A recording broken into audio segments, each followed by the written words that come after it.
Good afternoon. I hereby call this meeting of the Commission on Human Relations to order at 3:33 on February 3rd, 2025. We will begin with adoption of the minutes. Do I have a motion to adopt the minutes on February 3rd? Let's see, nope, hold on. I was on the roll for a second there. The minutes adoption date is for, what happened to you? Hold on. Yeah, there we go. Thank you for rolling that down for me. Ugh.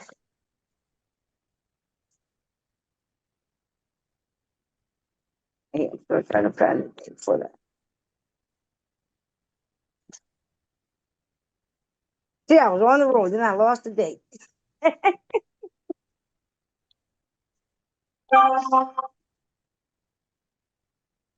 Are there any corrections? Motion to accept the minutes as presented. Okay. Is there a second? Second. Any discussions? Favor? Aye. Aye. Aye. Aye. Any opposed? Any abstentions? Hold on, guys, they keep calling. I think the motion carries. Yep, motion carried. Sorry, guys, my phone worked. Okay. Next, we will open the floor for public comment. Anyone wish to make public comment to the commission may do so now.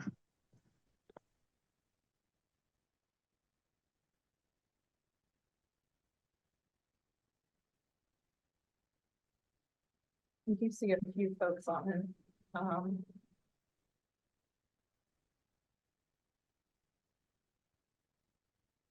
Would anyone joined us want to make public comment today?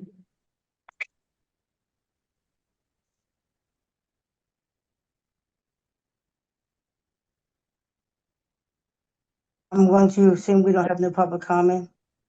No public comment. So the next moving to personal comments. Does the chair have any updates?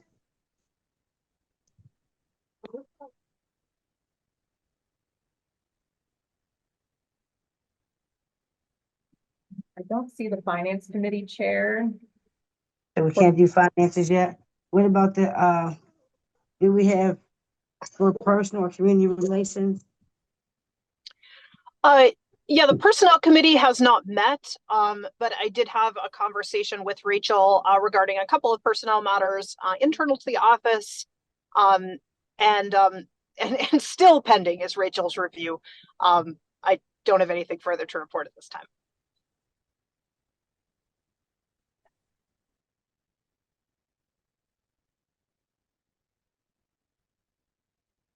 Okay, so do we have director's report? I don't think Namita's on, but do we have someone who wants to give the community relations report?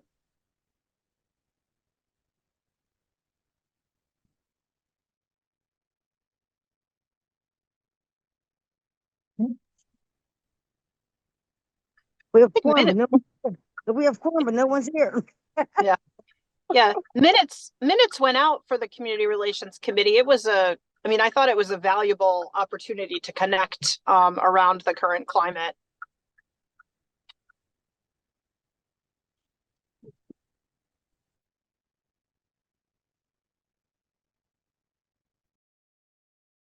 Okay, so we are, do we have director's report since we don't have no comment for?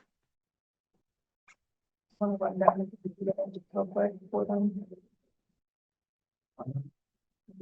I mean, you don't have to, I mean, put you on the spot.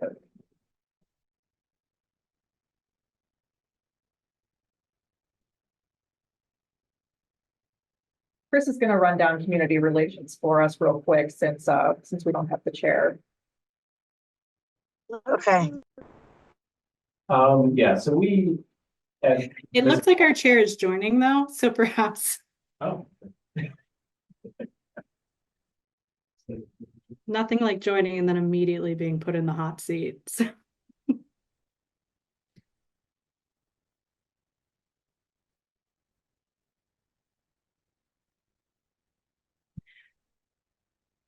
All right. Namita, are you with us? I'm here, yeah.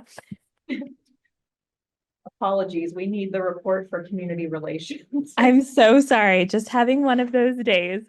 I apologize. I was like, what chair are you talking about? Who's waiting to speak? Sorry about that. So we had a really wonderful and productive, but heavy community relations meeting last week. I'm super, super grateful for everyone who was able to join the call and talk through and think through things. I think a lot of the discussion centered around what our priorities are as a commission in this moment and moving forward in this year. And it was lovely to be in a hopeful space as we see some federal level protections being threatened by the current administration and potentially being eroded. I think that the idea of reinforcing the rights that we provide here in Pittsburgh and the dignities that folks have and the resources that the commission offers are particularly important. And I think we all left kind of on the same page about making sure that we spend this year being vocal and sometimes even a little bit aggressive or throwing elbows where we need to ensure that this is a space that remains a protection for the folks who are most vulnerable and who most need it.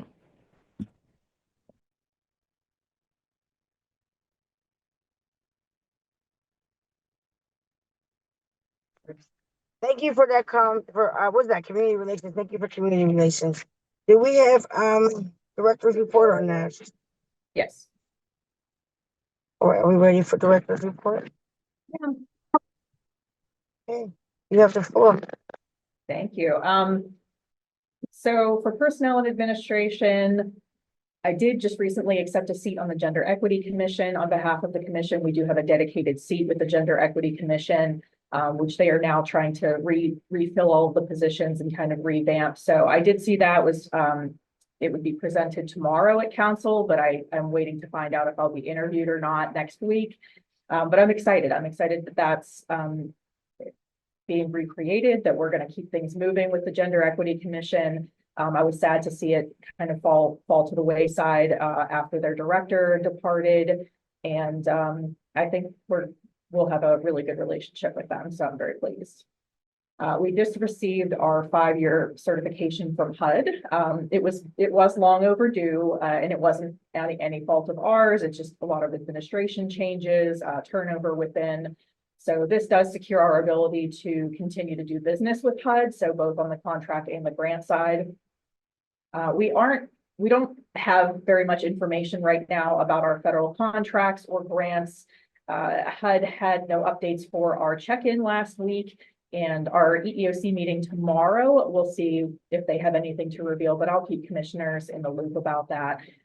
When there was a freeze on the grant spending on the federal level, that did include the Fair Housing Assistance Program and the Fair Housing Initiatives Program and CDBG. So we're waiting.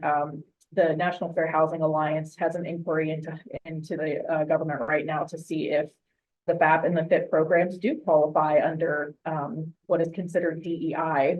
So we'll see if our contract is at risk. Either way, we will continue to take cases. It will not matter. It will not interrupt our operations. In terms of our cases and enforcement, as of midweek last week, we have 51 open investigations, 32 pending intakes, 18 post-cause cases. This number is starting to shrink as we're getting through mandatory conciliations, but we do still have 3 cases that are in court and then 12 that are pending mandatory conciliation. We actually had 2 settle as of today, so that's exciting. And then we do have 4 cases on the public hearing track. I did give public hearing section an update on that as we've had a couple of administrative closures, settlements, and other things that have changed up the docket a little bit. But our next public hearing is scheduled for the first week of March, the 4th through the 6th. So if anyone is interested in that, that is an employment public hearing. First one we'll be seeing in a couple of years. And compliance review will see 9 determinations this month. We were hoping it would be higher, but I'm waiting on some settlement agreement information from a couple of parties.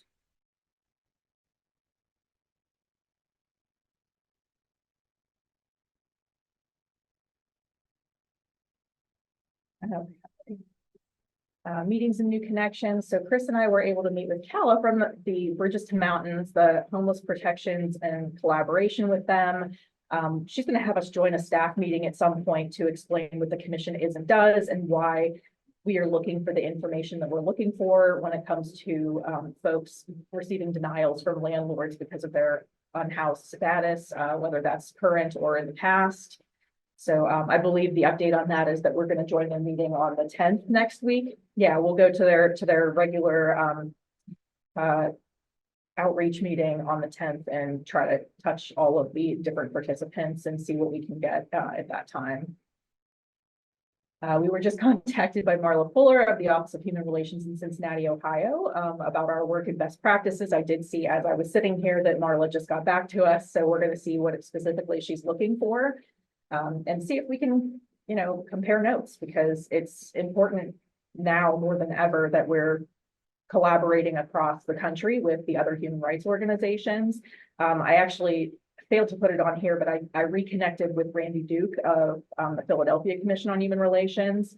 And I'm going to connect with his actual compliance manager, Pam Gwaltney, on just how they operate. They're I believe still seeking Fair Housing Assistance Program status from HUD. They do work with the EEOC, and based on my conversations with the Pennsylvania Commission, Philly has the most comparable processes to what we have here in Pittsburgh. So I'm just curious to see how they operate and how they're doing the things that they're doing, and I'll be able to get everybody an update on that.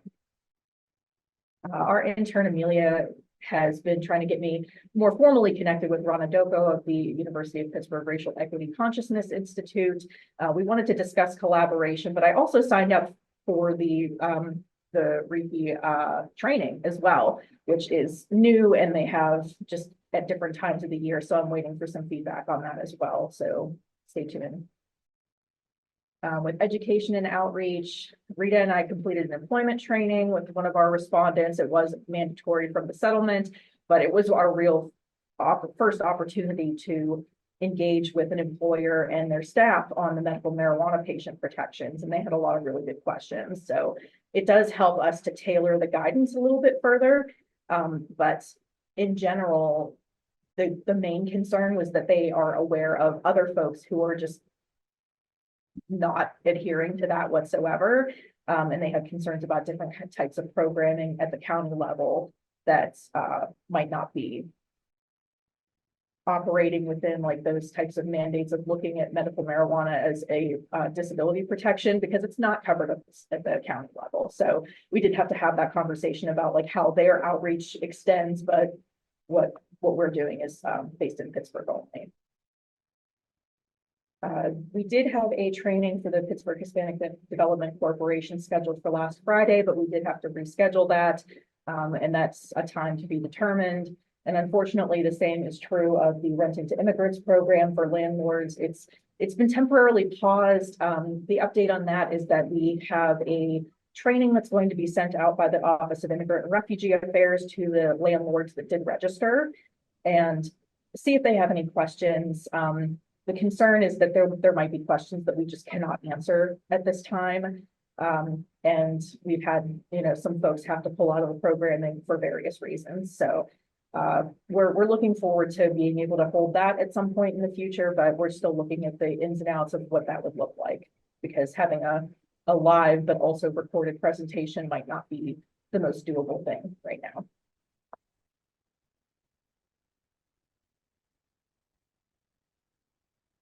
And just to give a heads up about what's going on here in February. So on Tuesday, the 11th, our staff is going to participate in like a disability immersion program with the city's ADA coordinator, Michelle Walker, which I'm pretty excited about. Lots of other departments have had that as well. Also, as a part of that training will be a basics of ASL for in the workplace. So like if you have to interact with anyone who is deaf or hard of hearing, what you can do, and some just basic signs so that you can communicate. So if anybody wants to participate in that though, on the commissioner level, please let me know and you can just show up here if you have the time. We're going to meet out on the portico that day at 1 o'clock. So we'll see what that gets to look like. Under special projects, so our staff are restarting the regular team outreach meetings. We want to better coordinate our efforts here at the commission since we don't have a dedicated outreach person. It is always all hands on deck. All the staff are always participating in tabling and just going out and doing different things on behalf of the commission. And I'm very grateful. But at this point, we need to pull out all the stops. So all the staff are going to get together tomorrow during the staff meeting to have that initial conversation about what is outreach for the commission going to look like this year. We started having that conversation with community relations just last week because I obviously want commissioner input as well. And we'll be able to circle back around and try to have maybe a combined meeting at some point so that we can discuss things like advertising and some things that might cost the commission a little bit of money. So we'll come back to that. We're working with our general solicitor right now on some updates to city code and our rules and regulations. The last updates that were done on our rules and regs was the week before COVID.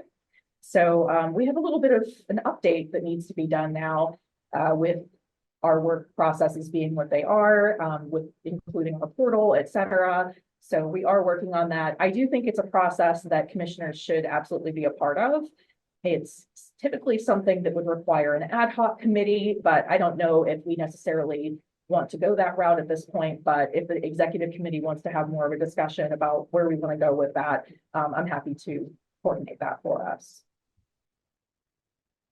And then finally, just to report out on some of the work that our college intern Amelia's been doing. So she's a Pitt grad student. So she's been kind of working within the Pitt landscape to see how we can better share information about the commission, particularly about the housing.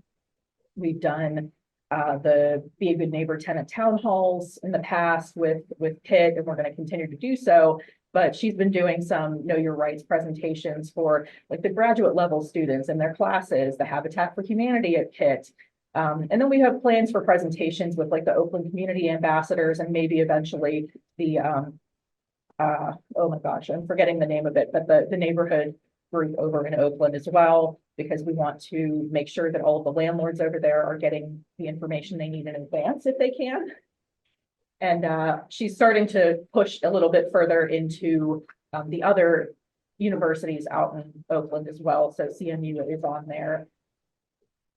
And we'll see where we can go with that. We did have an inquiry in the fall, I believe, from a CMU student that asked if we would be willing to come to their school and do a Be a Good Neighbor tenant town hall and give the students information on their housing rights and what's available to them. And I said, yeah, absolutely. And then hadn't heard from them. So maybe this will be our way back in on that. But that's it for me for this month.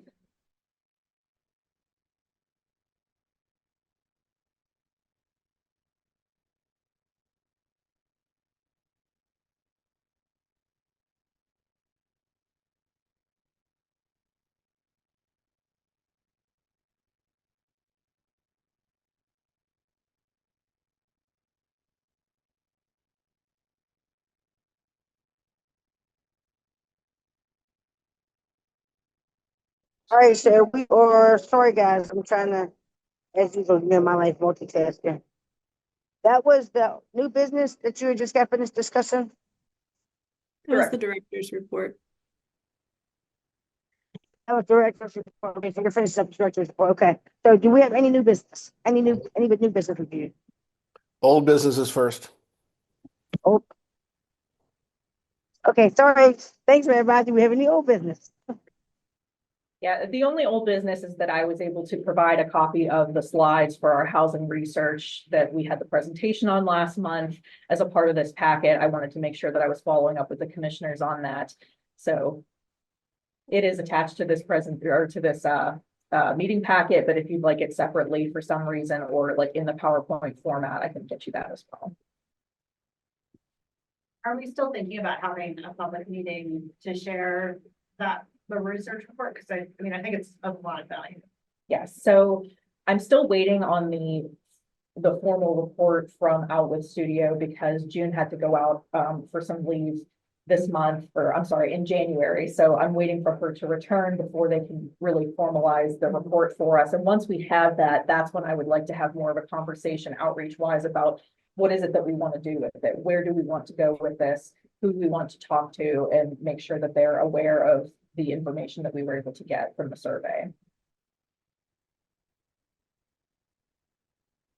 Have I? Waiting for new business. Oh.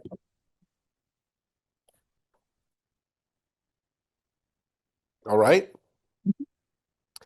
First of all, Rachel, were you at the city council meeting? I mean, some of us tried to get there, could not get there either because of illness or other things, and didn't know if you had reported on what your interaction with them was. Which city council meeting? Are we talking about the amendments to the home rule charter? I think so, yeah. Okay. No, I was not contacted about any of that. I did watch the presentation from council to see how that was going to go. I was pleased to see that they had added some additional protected classes there, because they had left quite a few of them out to begin with. But in terms of how we would enforce something like this, no one has come to me yet to broach the subject. I'm still thinking about how that would even happen internally, but Okay. Yeah. Thank you. The second was just really tangential to community relations. I'm in contact with Monica Ruiz at Casa San Jose 2 or 3 times a week now, and I have to convey to our commission how terrified their community is. She met with 30 restaurant owners last Saturday or Monday. No, it wasn't Monday. It was a couple days ago, who were all going to close the shop to make sure that nobody could enter into their premises and start hauling people away. And I would simply urge people either at a commission level or the personal level, if you know people in that community, please reach out. I'm reaching out to Monica pretty frequently because they need to know that they're not alone. yeah, absolutely. So the press release that we had been discussing late last week was refined and sent out today. I did make sure that I sent that out in Spanish as well. I did copy CASA on that. So, you know, that is a small step of showing solidarity in this situation.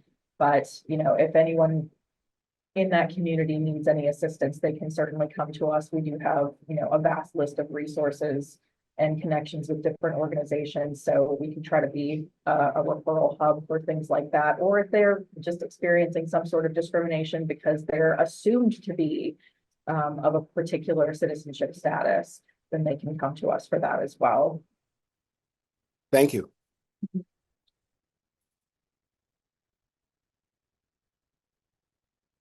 One other piece of kind of new / old business is that I think I had mentioned in the space a few months ago, the formation of a community hate and bias action team through Not in Our Town. That work has continued, and the next meeting of that coalition is happening on a week from tomorrow on February 11th. So if there's anyone from either the staff or another commissioner who'd like to represent the commission in that space, it feels like it would be a worthwhile place and relevant place for the commission to have a chair. So it's very much still in formation. I'm serving on the sort of steering committee for it, but there's a really wide array of organizations represented around the table. So I would just love to see us present in that work as well. Yeah, thank you. I never did hear back when we were trying to make those connections. Yeah, So I can move you back into sort of Thank where you. things stand now.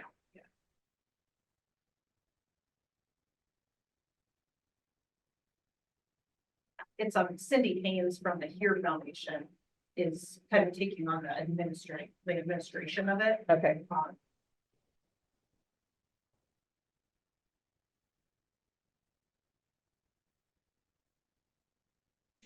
Thank you very much for the old business. Do you have any new business?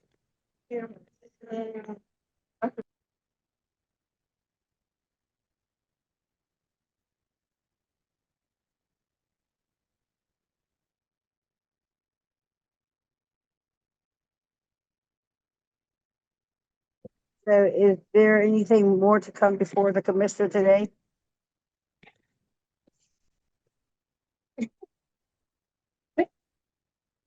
I guess if you don't mind, Somebody, oh, it just feels, and I don't know what the answer is, full disclosure, it feels like we should be doing more or something right now.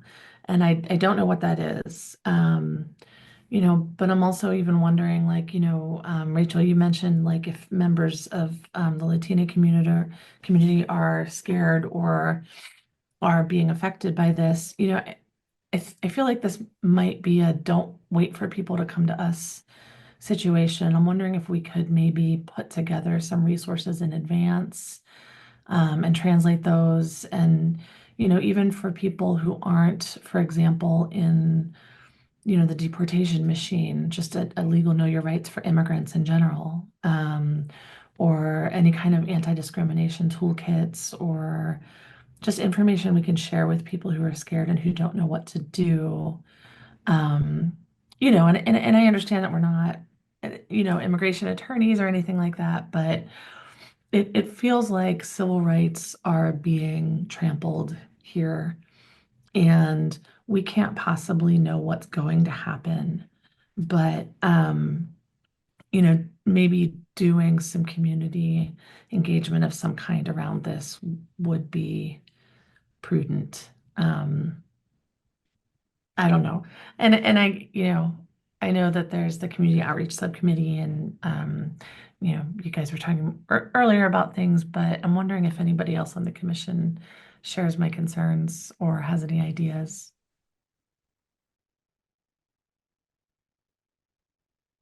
Anything?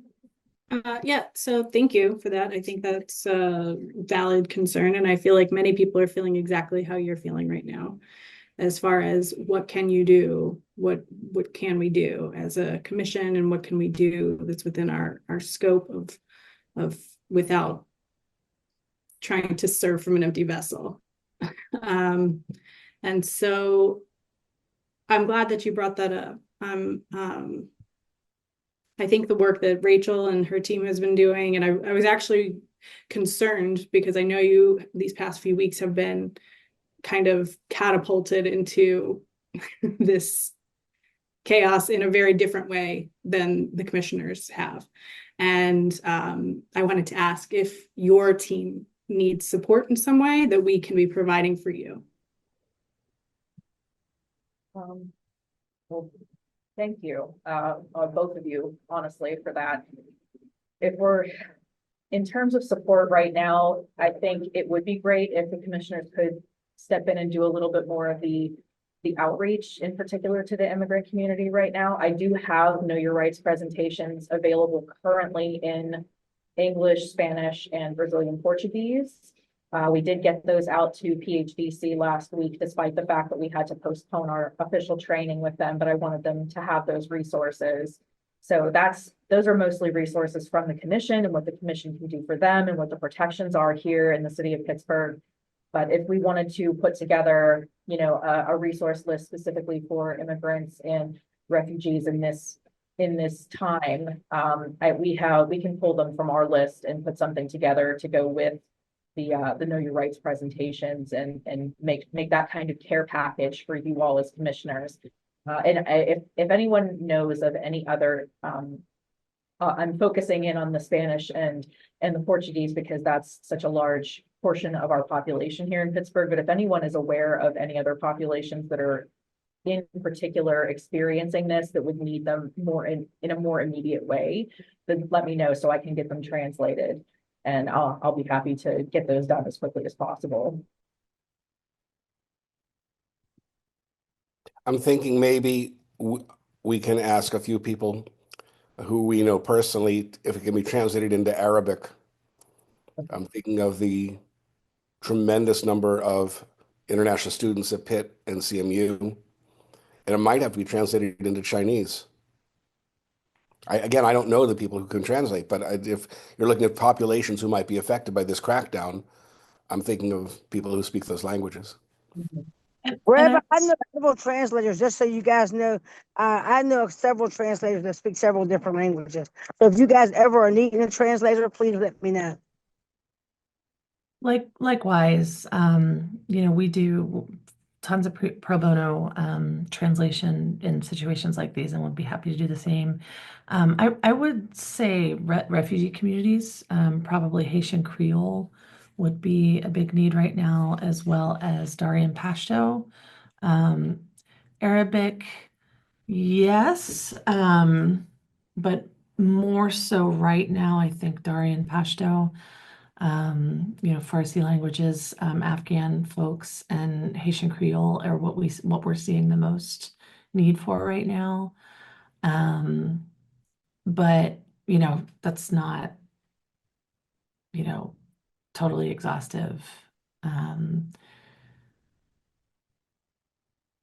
Thank you for that. Yeah, we actually had some folks in earlier who spoke French, and we were able to help them out with the Global Wordsmiths language line. So I'm thankful to have that as a resource. And I'm also thankful to have anyone who needs those kinds of language resources and they're in a bind and they don't know any other way to communicate, they can come to the commission and we'll try to make that work, because I would rather them have at least an avenue to have a conversation with someone about what they're experiencing if it's not us, rather than having to just turn them away and say, well, they might have language resources, they might not, in a time of need.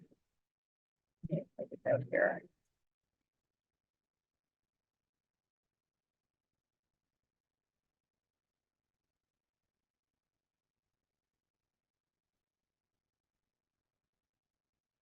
If we're finished, anyone would like to motion to adjourn? So moved.